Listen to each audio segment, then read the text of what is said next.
two charges 5 into 10 to the power minus 8 coulomb and minus 3 into 10 to the power minus 8 coulomb are located 16 centimeter apart. At what points on the line joining the two charges is the electric potential 0?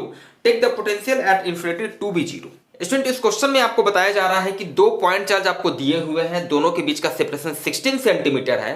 तो दोनों को connect करने वाला जो line है, इस line में किस किस पॉइंट पर इलेक्ट्रिक पोटेंशियल 0 होगा।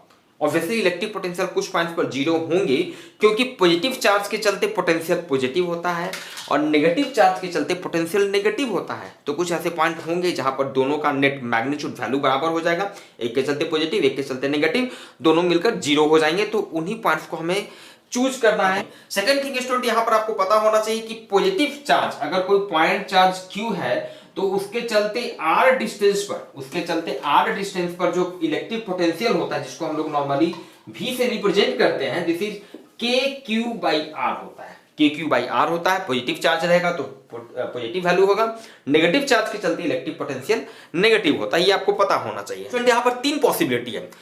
पॉइंट इस तरफ भी हो सकता है, इस चार्ज के दिस साइड में, दोनों चार्ज के बीच में भी हो सकता है, या इस साइड में भी हो सकता है। एक एक करके पॉसिबिलिटी देखते हैं। देखिए, इस साइड में कभी भी नेट इलेक्ट्रिक पोटेंशियल दोनों के चलते 0 नहीं होगा। क्यों नहीं होगा, समझिए। देखिए, इस साइड में अगर आप कोई भी पॉइंट लेते हैं तो क्या होगा कि वो पॉइंट जो है, ये चार्ज बड़ा है, ये चार्ज छोटा है, इसका मैग्नीट्यूड ज्यादा है, 5 × 10⁻⁻8, इसका मैग्नीट्यूड कम है। तो इस तरफ किसी भी पॉइंट में क्या होगा, इस चार्ज से, जो कि बड़ा चार्ज है, डिस्टेंस कम होगा, डिस्टेंस भी कम होगा, नीचे वाला डिस्टेंस भी कम होगा, चार्ज भी ज्यादा होगा। ठीक है, मतलब ज्यादा वैल्यू होगा।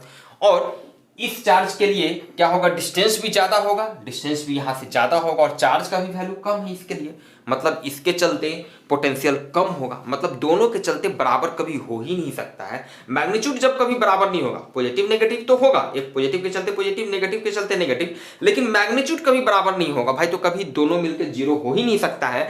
मतलब कि इस साइड में ऐसा कोई पॉइंट नहीं हो सकता है जहां पर net electric potential due to this two charges में भी 0। ठीक है, तो इधर कोई पॉइंट नहीं होगा। चलिए, बीच में बिल्कुल हो सकता है, बीच में हो सकता है भाई, ऐसा कोई डिस्टेंस हो सकता है जहां पर इसके चलते पोटेंशियल पॉजिटिव होगा, इसके चलते नेट उतनी ही वैल्यू का नेगेटिव हो जाएगा, 0 हो जाएगा। तो यहां पे हो सकता है। अच्छा, इस साइड भी हो सकता है।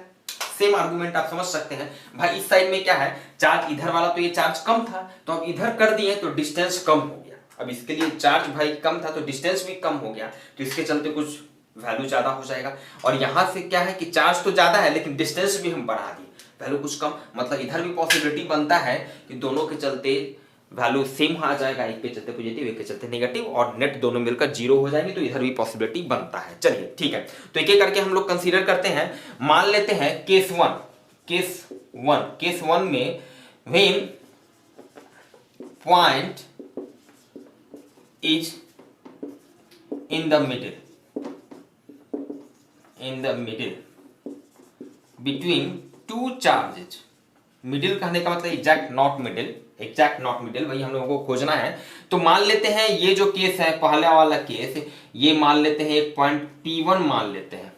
ठीक है, और मान लेते हैं ये इस चार्ज से x सेंटीमीटर के डिस्टेंस पे है। भाई जब ये x सेंटीमीटर के डिस्टेंस पे है तो ये डिस्टेंस कितना होगा, टोटल है 16 सेंटीमीटर, तो ये डिस्टेंस जो होगा this will be 16 minus x centimetre. Clear है स्टूडेंट? चलिए, ठीक है। अब P1 पॉइंट पे अकॉर्डिंग टू क्वेश्चन क्या है कि भाई P1 पॉइंट पे नेट इलेक्ट्रिक पोटेंशियल 0 है। P1 क्या हो गया, पोटेंशियल एट पॉइंट P1। और ऑब्वियसली अब P1 पॉइंट पर जो पोटेंशियल होगा इस Q1 के चलते भी होगा, Q2 के चलते भी होगा। मतलब किसको हम लिख देंगे, P1 पॉइंट पर का जो पोटेंशियल होगा वो होगा VQ1 means potential due to Q1 और plus VQ2 potential due to Q2, दोनों मिलकर ही पोटेंशियल एट P1 होगा।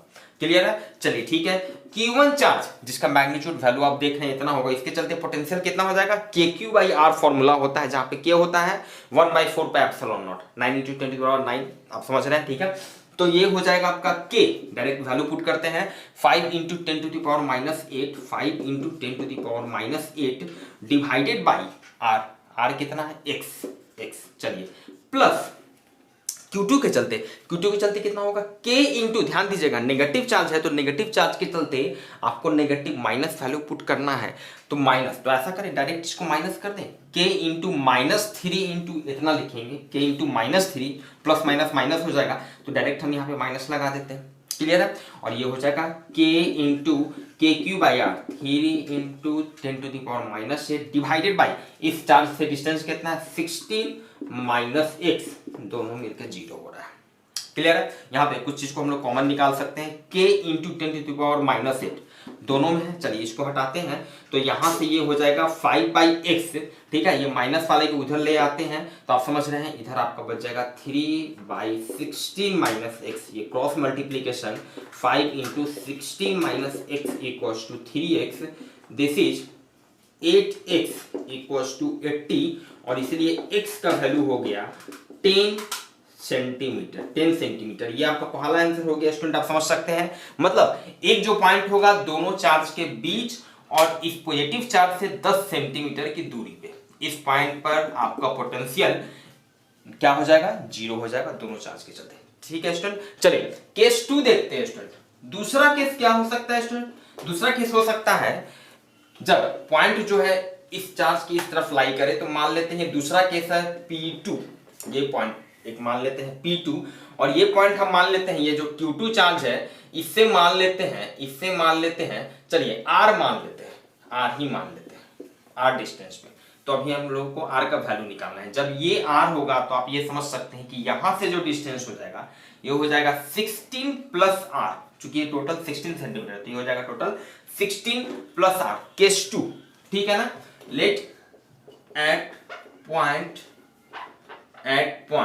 P2, आप समझ रहे हैं, ठीक है। तो P2 पॉइंट पर पोटेंशियल क्या है भाई, दोनों चार्ज के चलते 0 है, तो P2 पॉइंट पे पोटेंशियल जो होगा अगेन Q1 के चलते होगा, फिर Q2 के चलते होगा 0 होगा। Q1 चार्ज के चलते पोटेंशियल, ध्यान दीजिएगा K जो कांस्टेंट ये तो हमेशा रहेगा KQ/R फॉर्मूला के हिसाब से, K इंटू Q1 कितना है 5 into 10⁻⁸, 5 into 10⁻⁸ divided by R, इस चार्ज से P2 का डिस्टेंस भाई, तो ये 16 है, ये R है, तो ये 16 प्लस R हो जाएगा, 16 प्लस R प्लस, ध्यान दीजिएगा Q2 चार्ज के चलते क्या होगा नेगेटिव होगा भाई, तो यहाँ पे प्लस और फिर K इंटू -3 जो लिखेंगे तो यहाँ पे माइनस कर दे, क्या minus K into 3 into 10⁻⁸ divided by, इस चार्ज से P2 का डिस्टेंस कितना है R divided by R equals to 0, clear है। अगेन यहाँ पे इसको हम लोग हटा सकते हैं, K और 10⁻⁸, ये इतना कॉमन हो जाएगा, तो ये 5/16 प्लस R, ये माइनस वाला इधर गया, this is 3/R, cross multiplication करेंगे, this is 5R, this is 48 plus 3R, this is 2R equals to 48, इसलिए R इक्वल्स टू 24 सेंटीमीटर, मतलब कि दूसरा जो पॉइंट होगा स्टूडेंट, इस चार्ज से बात करें तो 24 सेंटीमीटर की दूरी पे होगा, 24 सेंटीमीटर की दूरी पे, या फिर अगर इस चार्ज से बात करेंगे तो कितना डिस्टेंस हो जाएगा 24 प्लस 16 हो जाएगा, 24 प्लस 16 मतलब ये हो जाएगा 40 सेंटीमीटर फ्रॉम Q1,